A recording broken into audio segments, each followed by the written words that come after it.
sou a professora Rafaela Lima, professora de Biologia, e você está aqui na nossa aula sobre cromossomos. Afinal, o que são os cromossomos? Quais são as suas características? Quantos cromossomos tem a espécie humana? Essas e outras a gente responde na aula de hoje.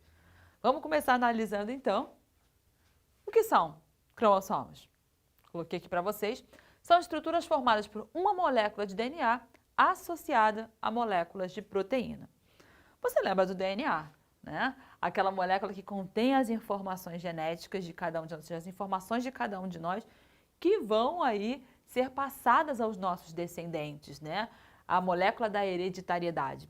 E essas moléculas, elas são grandes filamentos dentro das nossas células. E você pode se perguntar como pode algo que tem metros e metros de comprimento caber dentro de uma célula? Só quando elas estão absolutamente empacotadas, organizadas, condensadas. E de que forma que esse grande filamento de DNA é condensado? Ele vai se empacotando, ele vai se enrolando, por isso que a gente colocou aqui, ó, associado a moléculas de proteínas. As proteínas condensadoras são as histonas, imagina como um carretelzinho redondo, e a histona. E esse grande filamento ele vai se anovelando, ele vai se organizando ali, vai se dobrando, até que no final das contas, antes eu tinha um longo filamento de DNA, e agora esse filamento de DNA, ó, emenda com ele aqui, ó. Ele tá um pedacinho aqui, ó. Tem esse filamento inteiro, tá super enovelado, formando então um bastão que a gente chama de cromossomo. Ah, então o cromossomo, ele é o DNA, ele é uma molécula de DNA com uma nova reorganização? Exatamente. Ele é condensado. E por que ele é condensado? Ele é condensado para que no momento da divisão celular, ou seja, no momento que a nossa célula vai gerar uma nova célula, que essa divisão pode ser a mitose, onde vamos gerar células iguais, como por exemplo, quando você se corta e você regenera, você gera células iguais, ou quando a gente cresce, né? Ou a meiose, quando a gente vai formar um gameta, que é um espermatozoide ou um ovócito, aí no caso das mulheres. Quando vai rolar uma divisão celular, é necessário que esse DNA ele esteja então condensado e organizado na forma de cromossomo. Então repare você que onde ele está situado? No núcleo da célula. Então nós temos aqui representando uma célula eucarionte, uma célula que nós, né, os animais, as plantas, os protistas e os fungos, temos um núcleo e ali dentro é onde está esse material genético. E quando não é momento de divisão celular? Esse material genético, então, esses filamentos de DNA, eles ficam desorganizados. A gente os chama, então, de cromatina. Mas quais são as partes, como é a estrutura desse cromossomo?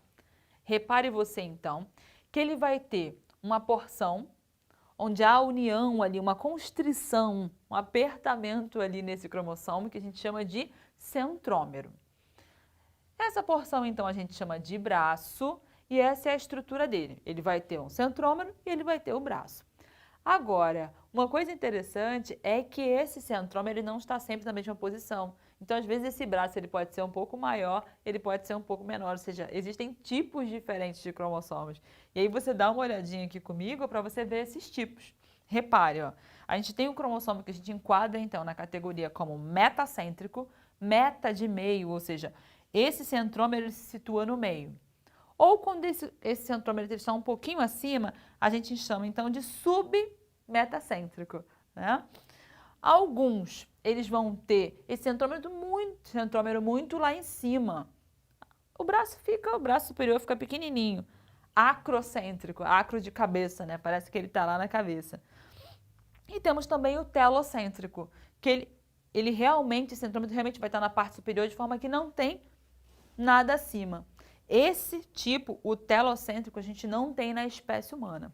Temos os outros, esse, por exemplo, aqui do acrocêntrico, nós temos, e você dá uma olhada aqui, ó, por exemplo, ó, o par 13, par 14, par 15, par 21, eles têm esse formato, ou seja, esse tipo, o tipo acrocêntrico. E aí você fala assim, tá, mas você está apontando aqui o que é isso? Eu estou mostrando para você aqui um exemplo de um cariótipo. O que é um cariótipo? O cariótipo é o conjunto de cromossomos de uma espécie, onde a gente pode ver ali, aquela representação que a gente vê, os tamanhos, os formatos e a quantidade. Então, cada espécie vai ter o seu cariótipo, vai ter a sua quantidade de cromossomos e os seus formatos. A gente vai saber, ó, qual que é metacêntrico, qual que é submetacêntrico. E esse aqui é um exemplo do cariótipo humano. Quando a gente quer ver, então, quantos cromossomos a gente tem? A espécie humana, nós temos 46 cromossomos, organizados em 23 pares. Todas as espécies, mesma quantidade de cromossomos? Não. Por exemplo, um cachorro, ele tem 39 pares de cromossomos. Um porco tem 40 pares. E tem espécies que têm muito, mais de 100 pares de cromossomos e outras que têm menos. Então, quando a gente fala do cariótipo, eu estou vendo esse conjunto e eu posso ver ali o tamanho, as formas. Quando você olha, então, o cariótipo humano, você vê que temos, então, 46 cromossomos, temos 23 pares. Repare que os pares, eles são diferentes, mas a maior parte desses cromossomos, a gente coloca na categoria de cromossomos autossômicos. Soma de corpo, ou seja, são cromossomos onde vão constar aí, nesse tanto de DNA que tem em cada cromossomo, as informações referentes às características corporais.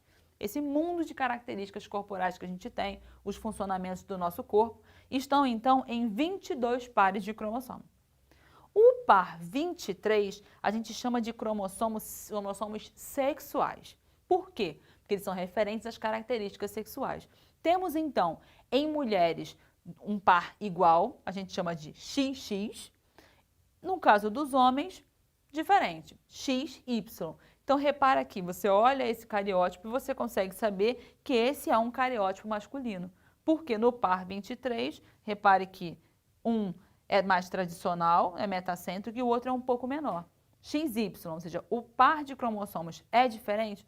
Estou me referindo, então, já sei que esse é um cariótipo masculino. Se fosse um cariótipo feminino, teria, então, XX, os dois iguais.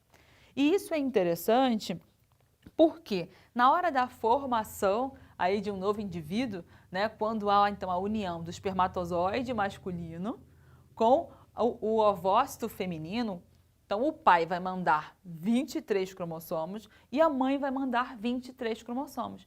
Você fala, ué, mas você não disse que as nossas células têm 46? Sim, todas as células corporais, exceto uma.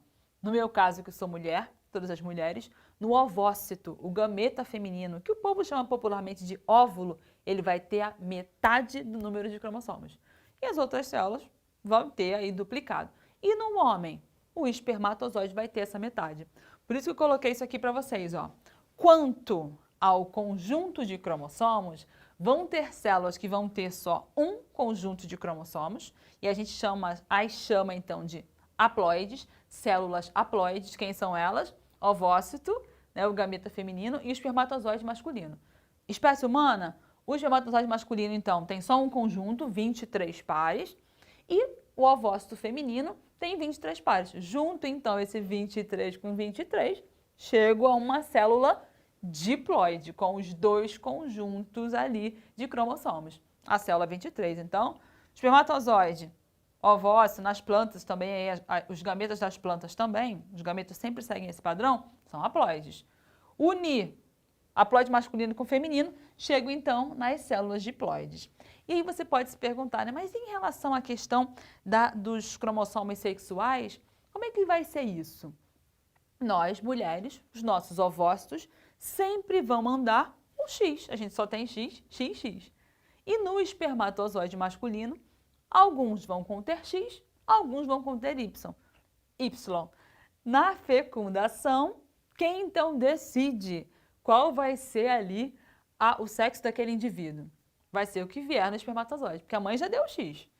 Se vier no espermatozoide um Y, teremos um menino. Se vier no espermatozoide um X, XX, teremos uma menina. Então, o Y é que vai definir aí como vai ficar, completar esse conjunto. E aqui eu mostrei para você essa questão do cariótipo, da quantidade, das formas. E isso é importante, a quantidade e as formas. Podem haver alterações. A categoria que a gente chama de aneuploidia. Aneuploidia, a gente fala quando a gente tem uma alteração na quantidade, para mais ou para menos desses cromossomos. Você assim, caramba, então algumas pessoas podem ter menos cromossomos, podem vir faltando ou pode vir a mais? Pois é. E isso vai comprometer uma série de funções. uma aneuplosia muito conhecida é a síndrome de Down, também chamada de trissomia do 21. Aqui, no par 21, esse indivíduo, então, ele tem um cromossomo a mais. Ao invés de ele ter só 2, ele tem um cromossomo a mais. Aí você fala assim, e agora? Então é um trio? E aí vai, a partir da presença desse cromossomo a mais, ele já causa uma série de alterações no desenvolvimento intelectual, no crescimento, na formação de coração, alterações fenotípicas na aparência, formato de olhos, de língua, palma da mão. E existem várias trissomias. Tem, por exemplo, algumas mulheres que elas podem ter 3X, triplo X, homens que podem ter 2Y, homens que podem ter, por exemplo, a síndrome de Klinefelter, onde esse homem é XXY, ele tem um X a mais. São alterações na quantidade. Dependendo no par que for, o impacto e as características dessa pessoa serão diferentes. É possível, inclusive, que essas alterações elas sejam tão severas que elas sejam incompatíveis com a vida, tá? Então, eu falei para você da possibilidade de vir cromossomos a mais, cromossomos a menos, e até falando dessas anomalias cromossômicas, por exemplo, as deleções, vir faltando um pedaço, pedaços duplicados. Então, é uma vasta gama de possibilidades devido a algum erro na meiose. Esse espermatozoide ou esse óvulo, ele veio com algum erro nessa formação. Quando formou esse zigoto, então, veio a mais, veio a menos, veio faltando. Então, você entendeu quem é o cromossomo, entendeu as suas características, te apresentei aí o cariótipo humano e a gente pode, então, depois dessa viagem pelos cromossomos, fechar a nossa aula. Você tira uma foto para você fazer um resumo, estudar com calma e foi bom ter você por aqui. Até a próxima. Tchauzinho!